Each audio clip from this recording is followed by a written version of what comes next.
बंदर का जादुई फल, एक फल जिसने सब कुछ बदल दिया। नमस्कार दोस्तों, स्वागत है आपका हमारे चैनल पर। आज हम लेकर आए हैं एक सुंदर और दिलचस्प हिंदी कहानी। घने जंगल के बीचों बीच एक पुराना बरगद का पेड़ था। उसकी जड़ों में मानो सदियों की कहानियां बसी थीं। उसी पेड़ पर रहता था एक चंचल और थोड़ा शरारती बंदर, मोंटी। मोंटी बाकी बंदरों से अलग था। जहाँ दूसरे बंदर सिर्फ खाने पीने और कूदने फांदने में खुश रहते थे, वहीं मोंटी हमेशा कुछ नया खोजने की कोशिश करता था। उसे जंगल के रहस्य जानने का शौक था।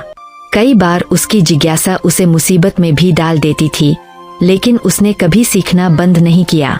एक दिन सुबह सुबह जब सूरज की किरणें पेड़ों के बीच से झांक रही थीं, मोंटी खाने की तलाश में जंगल के एक ऐसे हिस्से में चला गया जहां वह पहले कभी नहीं गया था। जंगल का वह हिस्सा अजीब था, बहुत शांत, बहुत गहरा और थोड़ा डरावना भी। चलते चलते उसकी नजर एक छोटे से चमकते पेड़ पर पड़ी। उस पेड़ पर सिर्फ एक ही फल लगा था, चमकीला, सुनहरा और हल्की रोशनी छोड़ता हुआ। मोंटी ने आश्चर्य से कहा, ये कैसा फल है? मैंने ऐसा कभी नहीं देखा। उसने चारों तरफ देखा, कोई नहीं था। उसका मन लालच से भर गया। शायद ये बहुत स्वादिष्ट होगा। वह धीरे धीरे पेड़ पर चढ़ा और उस फल को तोड़ लिया। जैसे ही मोंटी ने उस फल को खाया, अचानक उसके शरीर में एक अजीब सी गर्मी दौड़ गई। उसकी आंखें चमकने लगीं और उसे ऐसा लगा जैसे उसके अंदर कोई नई शक्ति आ गई हो। अचानक उसने देखा कि सामने खड़ा एक हिरन उससे बात कर रहा है।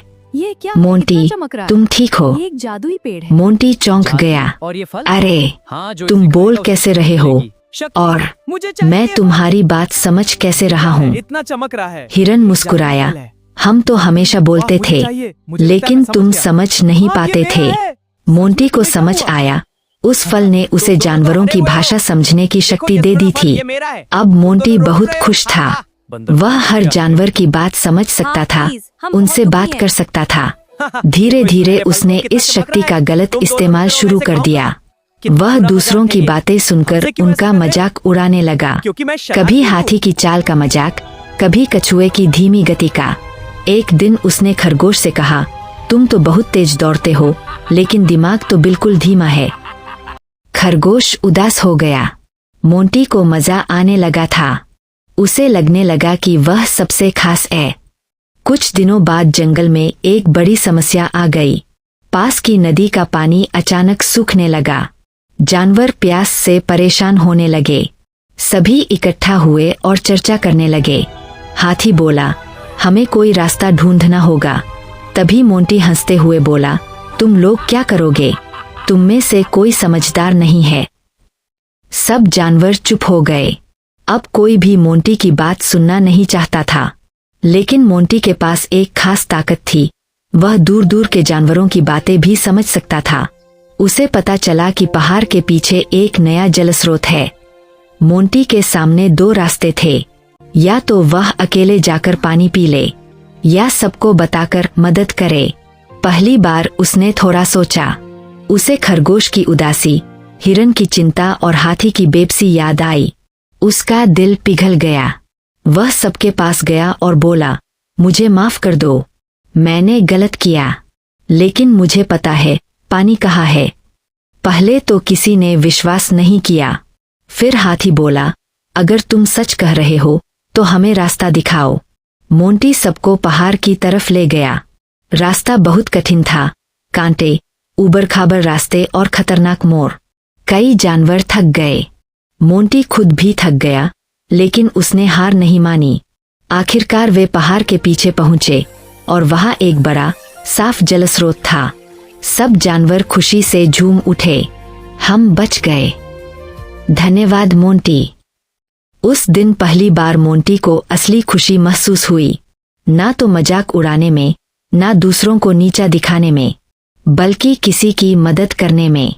खरगोश उसके पास आया और बोला, तुम बुरे नहीं हो, बस तुम्हें समझ नहीं थी। मोंटी की आंखों में आंसू आ गए। अगले दिन जब मोंटी उठा तो उसने देखा कि अब वह जानवरों की भाषा नहीं समझ पा रहा है। जादू खत्म हो चुका था, लेकिन इस बार वह दुखी नहीं था, क्योंकि उसने एक बड़ी बात सीख ली थी। सच्ची ताकत दूसरों को हराने में नहीं, बल्कि उनकी मदद करने में होती है। अब मोंटी पहले जैसा नहीं रहा। वह सबकी मदद करता, सबके साथ मिलकर रहता और कभी किसी का मजाक नहीं उड़ाता। धीरे धीरे वह जंगल का सबसे प्यारा और भरोसेमंद बंदर बन गया। और बरगद का वो पेड़ अब सिर्फ एक घर नहीं था, वो बन गया था एक नई कहानी की शुरुआत। सीख: घमंड हमें अकेला कर देता है, लेकिन दया और मदद हमें सबसे जोड़ देती है। सच्ची ताकत दूसरों को नीचे गिराने में नहीं, उन्हें ऊपर उठाने में है। अगर आपको ऐसी कहानियां पसंद है तो लाइक, शेयर और सब्सक्राइब जरूर करें।